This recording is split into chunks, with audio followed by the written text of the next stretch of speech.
নমস্কার বন্ধুরা, তোমরা দেখতে পাচ্ছ এটা সবেদা গাছ। আমি তোমাদেরকে আগেও দেখিয়েছিলাম এর সম্পূর্ণ পরিচর্যা। বর্তমানে এখন আমি এই সবেদাগুলো তুলে নেবো এবং কিভাবে এগুলোকে পাকাবো সেগুলোই তোমাদেরকে দেখাচ্ছি।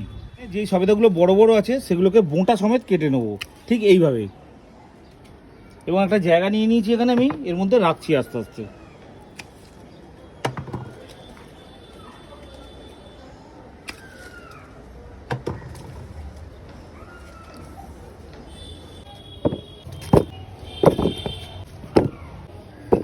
উপস্থিত এখন 60খানা আমি পেলাম সবেদা, দেখতে পাচ্ছ।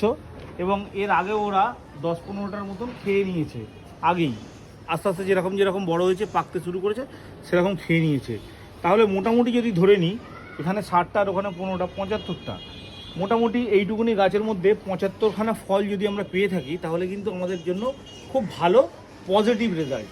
তোমরাও চাইলে তোমাদের ছাদে এইরকমই সবেদা ফলাতে পারবে।